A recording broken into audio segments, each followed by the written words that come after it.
안녕하세요, 이서블입니다. 인플레이션 할 때는 누가 돈을 버는가? 라고 하면 인플레이션은 기본적으로 장기화가 되면 자산을 가진 사람이 돈을 벌게 되어 있습니다. 부동산은 우상향합니다 라는 얘기는 뭐냐면 대한민국 경제가 성장하는 한 부동산은 우상향한다 라는 전제가 깔린 겁니다. 그래서 인플레는 누가 좋아하냐 하면 자산가가 기본적으로 좋아합니다. 근데 자산가가 싫어하는 건 금리 인상이니까 금리가 인상되는 거를 버틸 수 있는 체력, 지금 뭘 걱정하고 있는 거냐면 금리를 이렇게 지속해 본 적이 별로 없어요. 연준이 이 정도 올라가면 경기가 이렇게 침체되면서 디플레이션이 일어날 겁니다. 그러면 적당히 디플레이션이 너무 심각하게 되지 않게 그 다음에 다시 이렇게 조정해주면 되는 이런 시나리오였는데 잘 안 쪼는 거야. 이 정도로 금리를 올렸는데도 CPI가 옆으로 기고 있다는 건 다 버티네?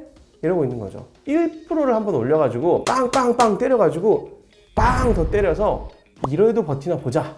내년 정도면 인플레이션 꼭 잡아야 되겠다는 의지가 있는 거라고 보면 되는 겁니다. 부동산인데 인플레가 막 됐어. 그리고 금리가 막 올라가. 그러면 임대료를 막 올려야 될 거 아니에요. 건물주도 자기 자산 가치 하락을 방어해야 될 거잖아요. 왜 방어를 못 할까요? 임대차 보호법에 걸려 있죠. 법적으로 방어하는 수단이 없는 자산이 있을 수 있어요. 이런 데 올라타시면 돼요. 예를 들면 렌트비. 자동차 렌트비는 작년도의 가격에 비해서 올해 5% 이상 인상하면 된다 안 된다 이런 거 있어 없어요? 없죠. 네, 이런 것들이 방어가 안 되는 자산들인 거죠. 정부가 인위적으로 막지 않은 자산 회사들이 뜰 거예요. 그 회사 주가를 본다든가 그 회사 투자할 거를 본다든가 이런 식으로 사고를 할 수 있지 않을까.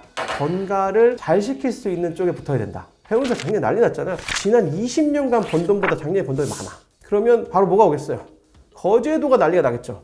이런 정도 얘기예요. 경기 침체 넘어갑시다. 경기 침체 뭐냐면 금리를 막 올리면 다 쓸 돈이 없어가지고 돈을 못 써요. 그럼 디플레이션이 일어나. 이게 경기 침체예요. 경기 침체 뭐가 나쁘냐면 내가 가진 돈의 가치가 커진대. 어떤 좋을 것 같잖아요. 그럼 어떤 문제가 생기냐면 다 같이 축소가 돼가지고 일자리도 줄어들고 생산량도 줄어들고 물건값도 좀 싸지지만 다 같이 힘들어요. 그냥 일본을 보시면 됩니다. 전 세계가 일본을 무서워해요. 일본이 원래 잃어버린 10년이었어. 근데 20년이 되더니 요즘 잃어버린 30년이래. 30년 동안 물가가 오르지 않거나 디플레가 일어났어요. 이러면 어떤 현상이 일어나냐면 화폐의 가치가 조금씩 빠지는 게 인플레이션이라고 했잖아요. 2% 정도는 빠지는 걸 용인하고 경제가 건강하다고. 자, 화폐 가치가 올라가요. 인플레이션이 아니라 디플레이션이라면 화폐 가치가 올라가는 거잖아요. 현금을 가진 사람들이 제일 좋은데 이 현금을 매달 받기로 약속한 사람들이 있어. 연금 받는 사람들 있잖아요. 연금이 매달 200만 원씩 나온대. 올해부터 디플레래. 요즘은 물가가 내려가지고 98만 원 주겠습니다. 그러면 뭐라고 하겠어요? 그 정치인은 안 찍겠죠? 야, 너 나가! 다 갈린 거예요. 이게 일본의 경제 상황이었는데 일본의 30년을 보니까 일본처럼 되면은 망하는구나.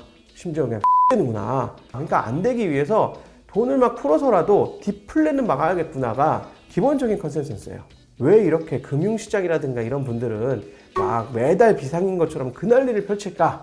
이분들은 한 발짝 떨어져서 볼 수 있는 위치가 아니고 이 안에서 소용돌이를 치고 있는 거죠. 왜냐면 금융시장 워낙 커가지고 여기에서 0.1%의 차이는 수조 원씩 막 날아갔다 말라갔다 해요. 그러니까 금융시장에 있는 분들은 원래 장기 스탠스로 뭘 보는 법이 없다. 그래서 금융사 리포트를 본다든가 이럴 때는 이 리포트는 언제까지 유효하다? 다음 달, 이번 주 이렇게 보시면 되고 정말 많이 보면 이번 분기지 이분들이 내년이나 후년을 내다보고 리포트를 쓰지는 전혀 않는다. 이렇게 아시면 되겠습니다. 저축을 하는 게 방법이냐? 라고 하면 이제 고금리 저축들 나오죠. 3%짜리, 4%짜리 저축들 나오는데 저는 저축은 가장 소극적인 인플레이션 방어라고 생각합니다. 그러니까 저축을 하는 이유는 기회를 보기 위함인 거예요. 금리 상승 멈추기 시작했어 라고 하면 들고 들어가야지 라고 하는 거지 저축을 하는 건 내 돈의 가치는 까지는 겁니다. 아니 물가 상승 8%인데 4% 넣으면 어떻게 되는 거다? 사실상 내 저축의 가치는 마이너스 4%다. 이렇게 보시면 됩니다. 지금 자산을 가지신 분들은 똑같습니다. 버티면 가는 거고 없으신 분들은 하방을 방어하지 않는 자산들. 인플레이션 얘기 좀 어렵게 해봤는데 어려운 시기 잘들 버티시고 어려운 얘기다 보니까 좀 길어진 점 양해 부탁드리겠습니다.